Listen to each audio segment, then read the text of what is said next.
An emergency warning has just flashed up. Leppington has become the latest suburb in Sydney's southwest to join that long list of areas that are battling the flames.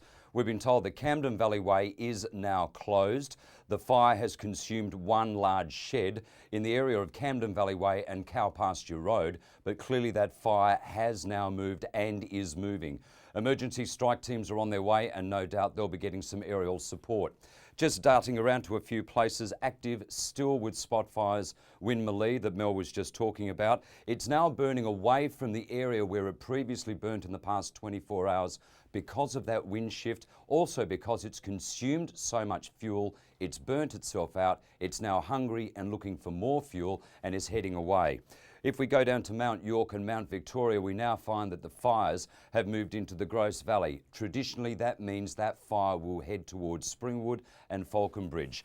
We have now got confirmed that Springwood High is being evacuated and those students are on their way to Falconbridge Public, where they'll be put under a safety briefing. Also for Chain Valley Bay, I've just been talking to some people up there. You've got a retirement village for over 50s, Valhalla Village. Last night, 400 residents were put on standby to evacuate. They were left out the front of the place until they were allowed to go back in. They are now on red alert yet again. They can see smoke. Valhalla Village, the lady was telling me, they've got scrub that comes right up to their back door. They're ready to go if they need to. There's also a caravan park down the road. They're awfully busy trying to get everything set. You've got people who are watering down homes, clearing out gutters, 209 other homes, everyone frantically getting ready, and we've got firefighters desperately trying to keep the fires away from there. The firefighters themselves are getting tired. We've got 194 relief firefighters coming from all across Australia. They should be on their way and here to help very soon. There is still an emergency warning for Lynx View at Springwood. Obviously that's also being put there because of the fire that's come down from Mount Victoria, got into the Grose Valley where traditionally it has head towards Winmalee and Springwood. So the one emergency warning for the Springwood area. Earlier, of course, the students from Springwood High were evacuated to Falconbridge Public. They're now safe. A quick word, Mel was talking earlier about a 3-hour delay on the Great Western Highway and that was likely to get worse and worse and worse. The RFS is now considering closing the Great Western Highway entirely from 6 p.m. tonight for 4 hours so the firefighters can get in there and attack that fire at Mount Victoria and really try to get a handle on it, if not extinguish it entirely. That blockage will occur somewhere around about Mount York. I can also let you know that one lane of the Hume Highway, southbound, about 2 kilometres from the Bargo turnoff, has now been closed. We've been keeping an eye on a fire there around Yerrambull in the Wingecarribee. We know that some time ago, all the train lines south there, they were closed. One train was held up at Yerrambull. Then the fire has jumped the railway line. It has now jumped the old Hume Highway and has now closed one lane south on the Hume Highway heading to Melbourne. Not sure when that will be reopened. For our very tired firefighters, 194 firefighters are coming in from the other states to lend a hand. We can now report some of those relievers are on the ground and are helping out. The major emergency, Matt, at this stage is still on Lynxview Road at Springwood, as Mel just told everybody. We've got extra emergency crews and tankers heading that way. It appears to have been a bit of a wind shift that's caused that. I was outside a short time ago grabbing a breath of fresh air, and the wind is gusting up and picking up and moving around. So areas that have been burned, the fires have eaten their fuel, they're moving, finding new fuel and moving along. Just to repeat our earlier news, the Great Western Highway, which already has 3 hours of bank ups already, well, heading west tonight, you're in for more trouble. It looks like the RFS is going to close the Great Western Highway at Mount York at 6 p.m. for at least 4 hours, so they can get a handle on that fire at Mount Victoria. That same fire is also now heading down into the Corimba and also the Grose Valleys. Traditionally, those fires, once they're in those valleys, head towards Springwood and Winmalee, thus the emergency warning. 1,565 people on the ground, some of those 194 from South Australia, Victoria and the other states have joined them, and the relief is very much appreciated. We've got 360 tankers, and just to let the people at home know, 76 aircraft are in the air. Looking at the cost of this fire already, the Insurance Council has released some preliminary figures. 550 claims have been received so far. The estimated damage around about 30 million. The fire in Tasmania earlier this year were $89 million in damages. So already at this early stage, when many people haven't even got back into their homes, they have no idea of the amount of damage, don't know if their house has been destroyed, all their clothing, furniture, everything.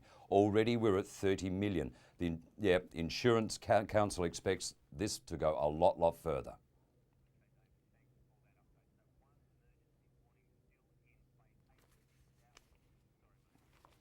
Okay.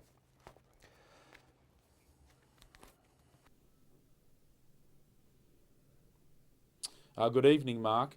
We've fortunately downgraded all fires off the emergency warning alert status. There's now 6 fires that have been downgraded to watch and act. That's indicative of the fact that there is still a lot of active fire ground. There's still a lot of uncertainty concerning these fires. And as we saw today, when conditions change, when fires flare up, when weather changes a little, that can make a distinct difference to threats and impacts across the fire grounds. So watch and act is there for a reason, and that is we need to remain vigilant and we need to be ready to act in the event that the situation changes, particularly should it deteriorate.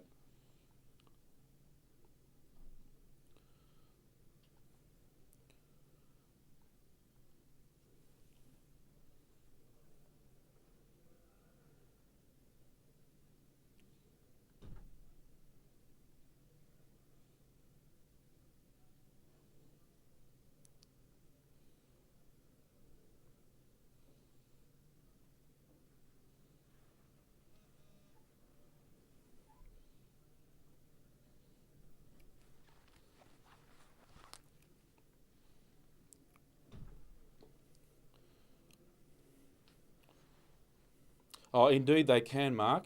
This is what they train for. This is what they prepare for. I can give you an update. Those 2 firefighters that we had in hospital earlier, one has already been released and has gone home. The other underwent some surgical treatment today, special skin and cleansing. We're expected to keep him in hospital until the weekend and he'll be released.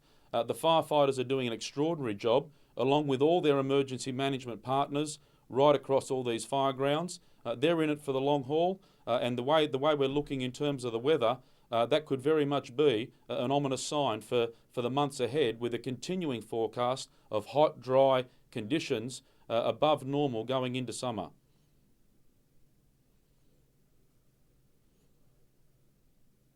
Cheers, Mark.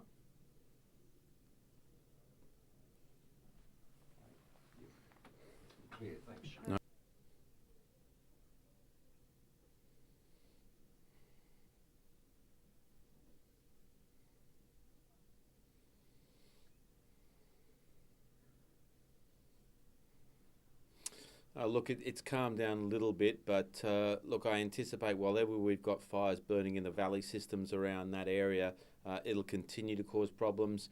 So I would expect tonight, obviously we'll have a lot of fire crews who'll be very vigilant, watching for problems coming up towards homes. And tomorrow, unfortunately, as the day warms up again, we may well find ourselves in a similar position as today, and flare-ups around different parts of that general area. So we're a long way from being finished, and of course we've still got that really huge fire coming from Lithgow. Well, we've got the fire still down at Mittagong area. That fire is not contained. It's not threatening any properties right now, but that's still a problem fire. The fire is not contained either in the Catherine Hill Bay area, which threatens some properties this afternoon. And we've got some good news on the Port Stephens fire. That is looking a bit better, so a little bit happier with that. But look, we've still got 30-odd fires that are not yet contained, so we've got a long way to go. Deteriorating weather on Sunday, so tomorrow we'll use to try and get some consolidation on as many fires as possible, but we will definitely have fires burning on Sunday when the worse weather returns.